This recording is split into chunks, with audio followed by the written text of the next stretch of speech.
thanks to Carol Foyle, we had a very productive renewal summer, and we thank you, Carol, for all of your hard work.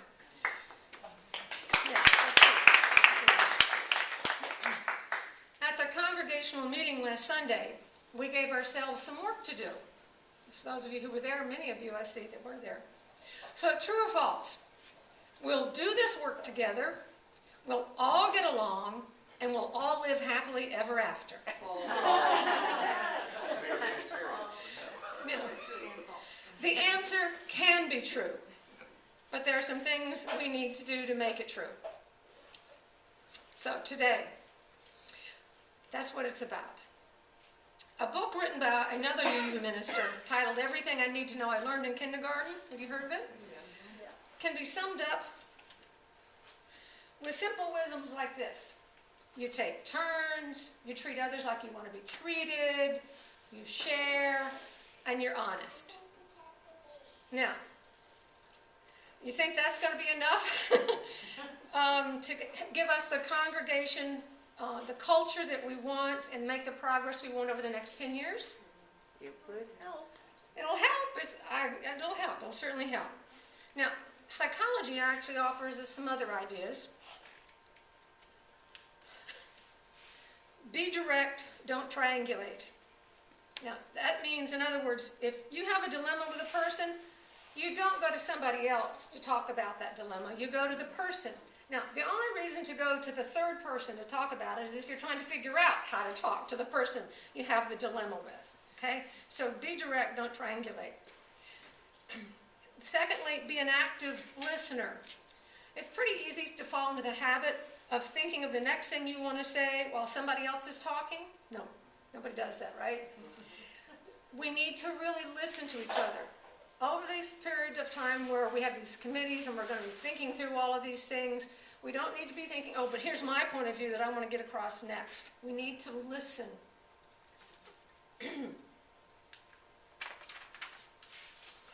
hymn we sang before this talk calls us to build a land where brothers and sisters, we create peace. I don't know about the rest of you who grew up with a brother or a sister or multiple ones, but creating peace was not the way that we got along.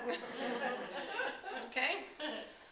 In order to create peace in our congregation, and I say this quite seriously and perhaps boldly, and not have people leave this congregation because of the way they have been treated, we must avoid causing people unnecessary pain by the ways we interact with them. There's enough pain in life without us adding to it for each other. We must create a place of safety for all souls. That doesn't mean everybody likes everybody, but it does mean we treat each other with respect and compassion, no matter what. So that's point 7. Now we'll get on with Mary's ideas. Mary thought the answer to our problems was found in the power of our relating to each other, not in our uniqueness as individuals, which is kind of hard for you to take in, right? Okay, we're so uniquely individual. That's my phone. Perfectly placed on time.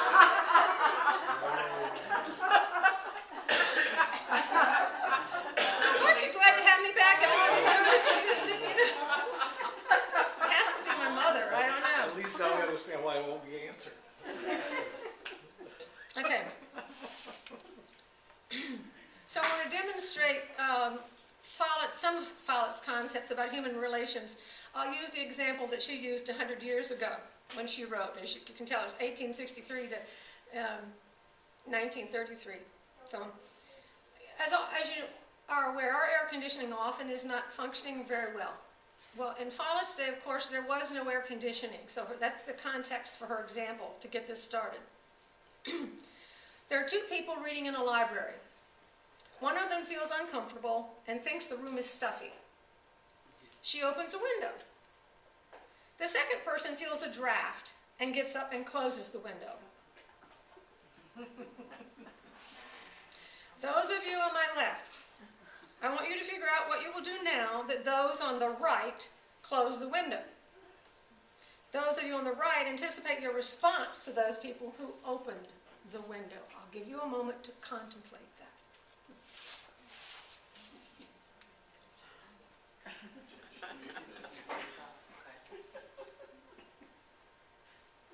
Let's see if any of these options are what you thought of. 1. Let me see what I... No, okay. You don't like conflict. I bet there's some folks in here who don't like conflict and do a lot of things to avoid it. They don't want to hassle, so they submit to the preferences of the other person. So those people over here who didn't like the window being open and that draft coming in on them are going to put up with it because they don't want to hassle. They don't want conflict. Now, 2, you figure you can win an argument and dominate the other person. We have some...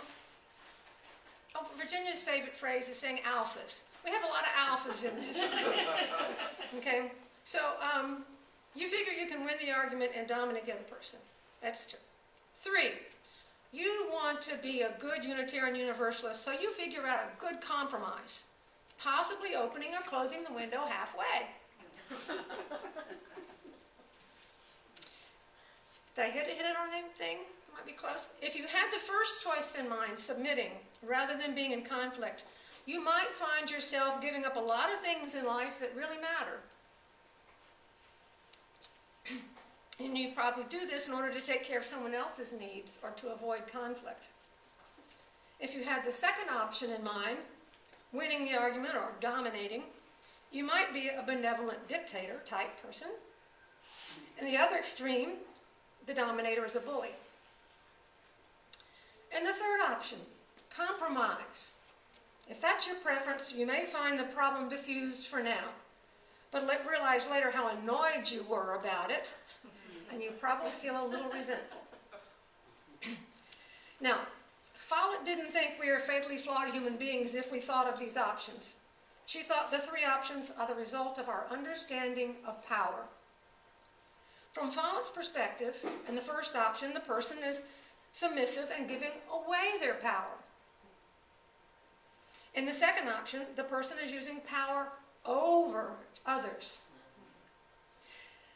And power over has given us a lot of injustices in our society, all the way from racism to sexism to classism, heterosexism, and on down the line, as well as travesties such as slavery, the Holocaust, present-day human rights violations.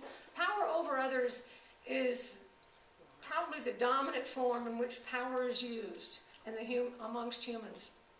We learned that early on, I'm afraid. In the third option, compromise, usually both parties involved give up something that they needed or wanted. In other words, they both give up a little bit of power, right? Compromise results in temporary suppression of the need or want, which leads eventually to resentment. Follett would say we've operated with this understanding of power without moral progress to show for it for thousands of years. She thought this was the case whether it was conflict between individuals or nations. She said this accounted for the failure of treaties. When a treaty is a compromise, and they always are, resentment and unresolved conflicts and differences remain to emerge again, and yet another war. Right? Compromise between individuals can eventually result in loss of friendships and divorces because of the resentment that builds up. As a religious tradition, we say we stand for something other than power over. Our principles describe the inherent worth and dignity of every person, the democratic process, equity, the goal of world peace. However, I think each of us in this room has submitted, dominated, and compromised. All of us. Mind you, I'm a Unitarian Universalist because it is my experience that we genuinely struggle to live our values. But we can do better if we heed Follett's understanding of power. So, we're going to practice not giving up our power, trying to have power over others, or giving up something we really need by compromising. What's left? Let's return to Follett's example about the windows. so that we can understand what she called creative integration. It's another way to handle conflict. She said, first of all, when we're involved in conflict, we have to be clear about what we really need or want. Perhaps those of you who wanted the window open wanted to enjoy the fresh morning air, not realizing that someone else might become uncomfortable from the draft that resulted from that fresh morning air. Perhaps those of you who wanted it closed didn't like the draft created by the open window, but you don't have any objection to fresh morning air. Right? So Palatka suggests that those two folks could have shared their real needs and wants and invented another way to get what they wanted. Maybe a door being opened would have allowed the fresh morning air to come in without creating a draft on people sitting next to the window. If we handle conflict by only trying to get our way as the solution to a problem, Palatka believed we only perpetuate the status quo, when what we really need to do is make progress. Right? So we're going to identify what we really need and want to enhance our abilities to relate with each other. And then we have to communicate what we really need and want. To make progress, we invent new solutions. We must seek a solution that, yes, Kirby, sounds like win-win, but it's not. I think how Palatka thinking is probably forms the basis for win-win, but it's more because today's win-win often has compromise involved in it. Okay, so you win a little bit. Everybody's winning something, but not everything. Or it's really not changing the status quo. Okay. I think her concept of creative integration is at the core of win-win, but she meant an inventive solution that changes the situation and gives us progress. So we can't have a little bit of what you want, or a little bit of what I want, which is the window up, halfway down. It's got to be something else. We've got to invent something. We've got to come up with another idea. So we're going to use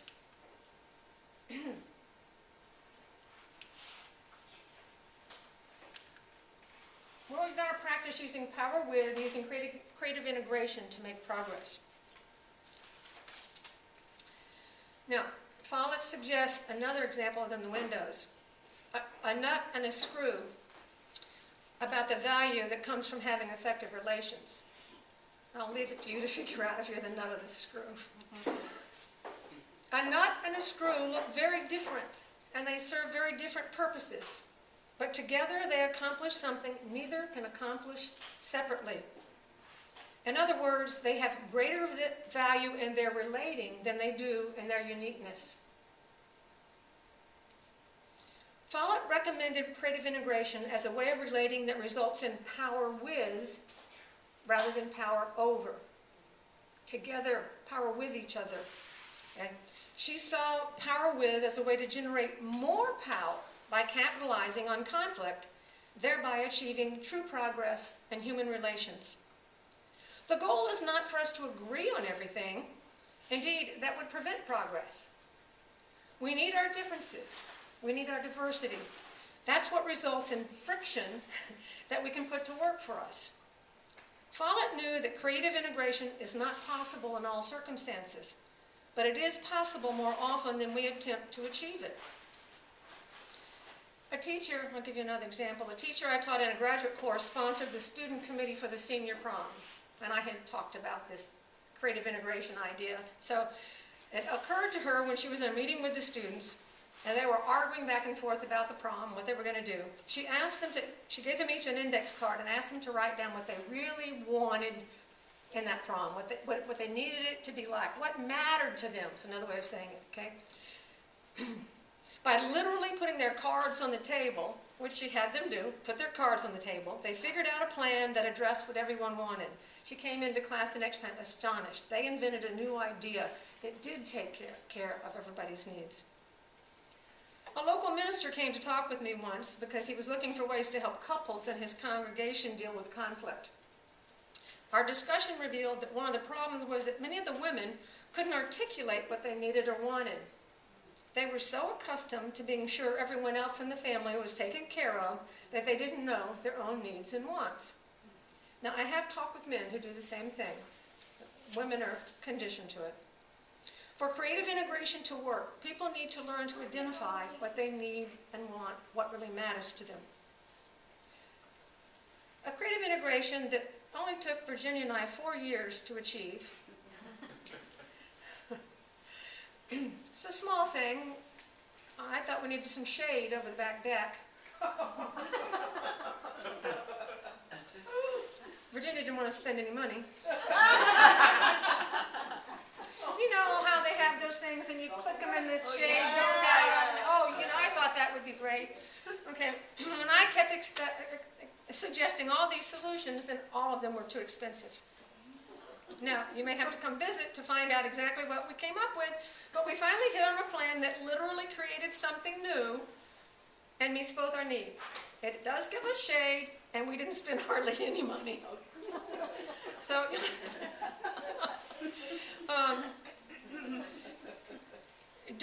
we use this practice a lot. That's just a funny one, because it did take a long time to reach that little plan. You grow an arbor? Take 4 years and have grapes. Great. No, it was 4 years of negotiating. Okay. We got there. I think, may I just insert this to say that part of that, my experience with that is the discomfort, sitting with the discomfort of conflict. That many times it's so uncomfortable, you can't seem to get past it or through it. You have to get through it. But Lordy, she'll wear you down.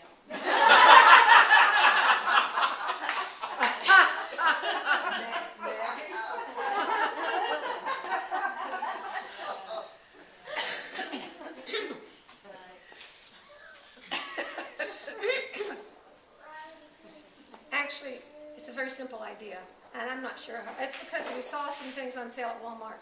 We just needed, the umbrellas, the 9-foot kind.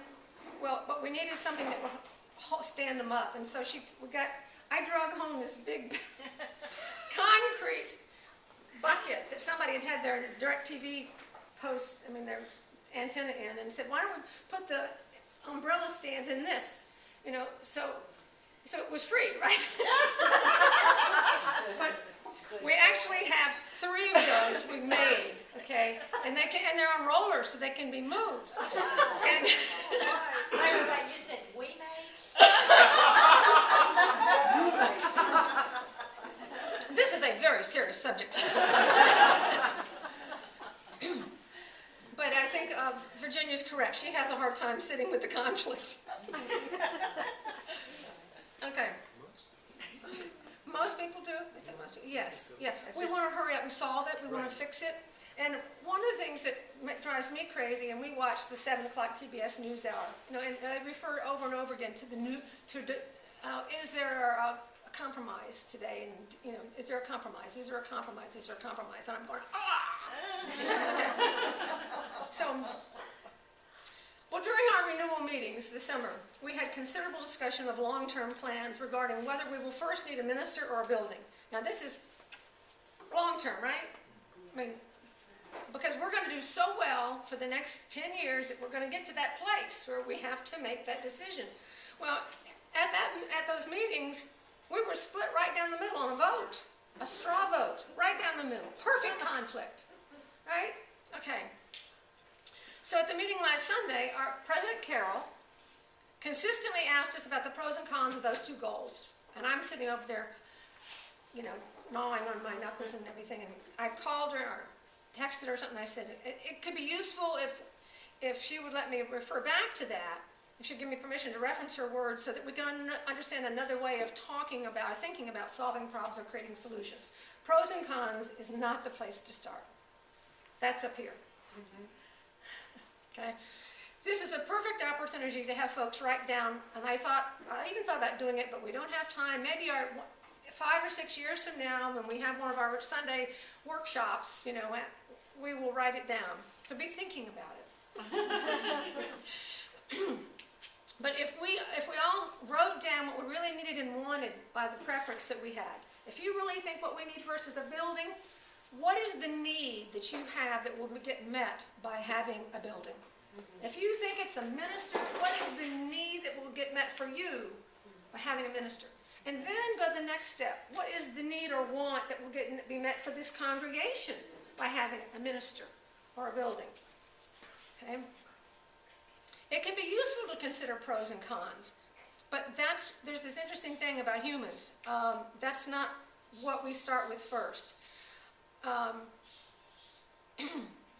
Usually the first thing that comes to us when there's a conflict or a change or something that needs to be done is, how will it affect me? So maybe not even a conscious thought. That's where we go, in our gut. What's it going to mean to me? Okay? So then, or in other words, another way of thinking, I've used this with people is, if I can tell that they're struggling, I'll say, what are your concerns about this?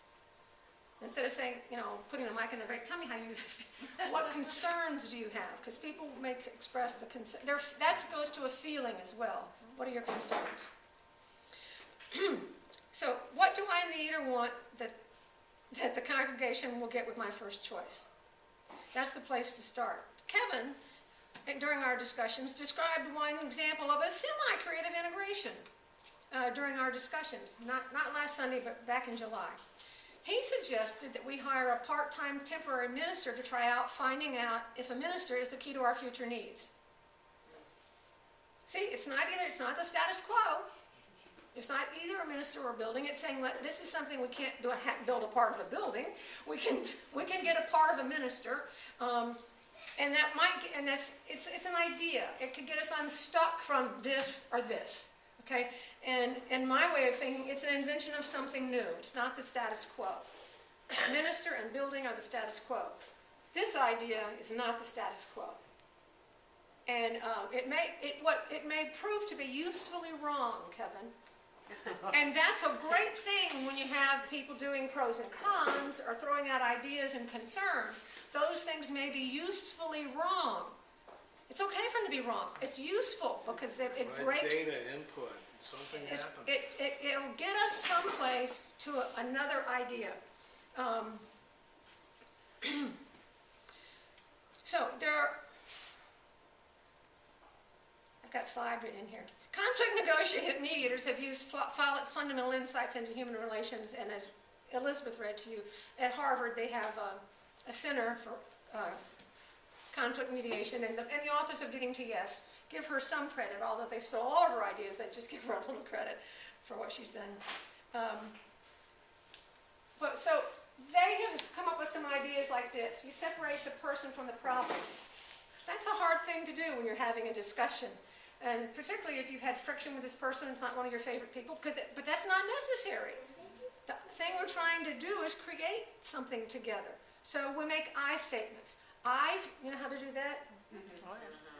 I mean, I feel uncomfortable with the way you're talking to me, when you talk to me that way, that kind of a thing. So we've got, instead of talking, or by going around some other time and talking about the them, whoever that ambiguous them are.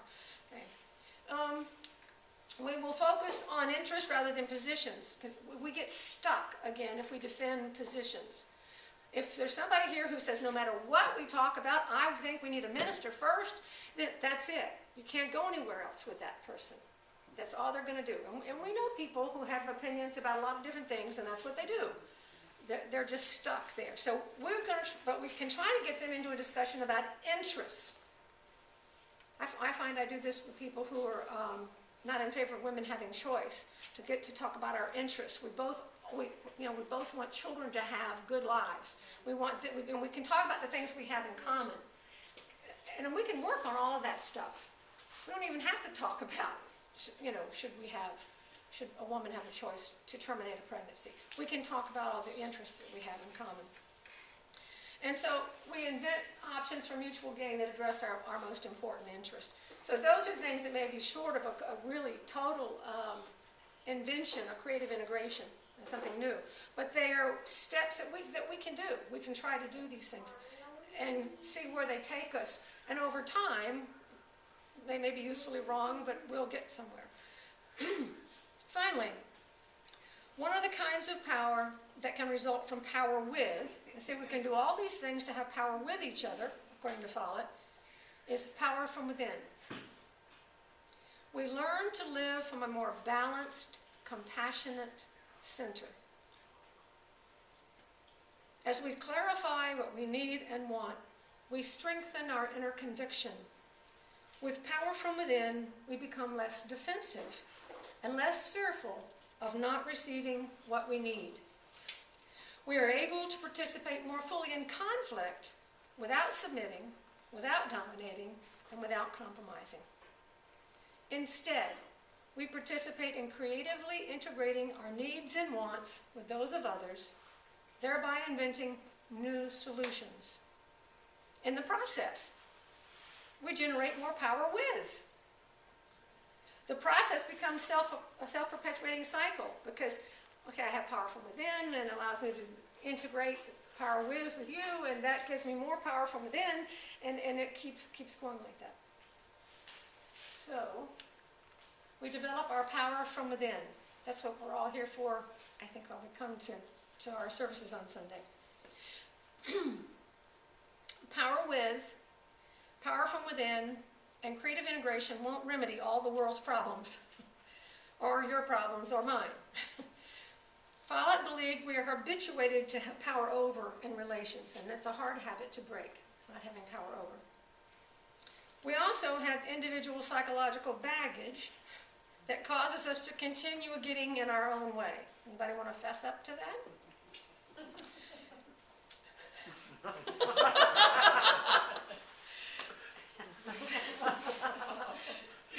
We'll talk about that later, Maureen. In addition, Follett says that as soon as we resolve one thing, a new set of circumstances makes yet another difference evident. So out of the differences among us, in the new situation, we have another opportunity to make more progress. So conflict, you see, all the way around is a good thing if we know how to have power with each other and power from within. And we use these steps to know what we really want and need in order to figure out a new plan, a new solution, something that doesn't perpetuate the status quo. And actually, Follett saw life as an ongoing process of evolving through higher levels of conflict. You ever think about life that way? You just keep spiraling, okay, you run into this little thing and you run into this one. But the thing is, because of the skills that we acquire and the power from within, there are higher levels of conflict. We're not grubbling around down there with things like with peanuts, okay? We get to the stuff that really, really matters.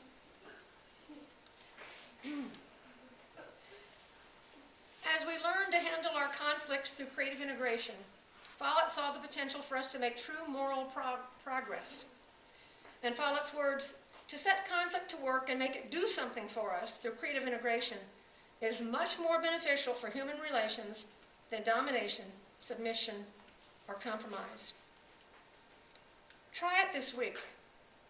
Invent a new solution that works by identifying what everyone involved in a conflict or difference of opinion really needs and wants. I mean, it happens every day, all the time, right? Whether it's over the deck shade, or, I mean, it could be as, where are we going out to eat? You know, I mean, I had a fight when my daughter was 5, and I remember, she wanted to go to McDonald's, and I said, I want to go to McDonald's. And I said, okay, what do you really want? Hamburger and French fries. I said, okay, well, where can you get that, and I can get something I want to eat? I mean, it's just that simple. That was, I didn't need to argue with her about McDonald's. It was, where can we go so we can both get something that works? And she was perfectly happy. I was perfectly happy. Okay. So, it may take time.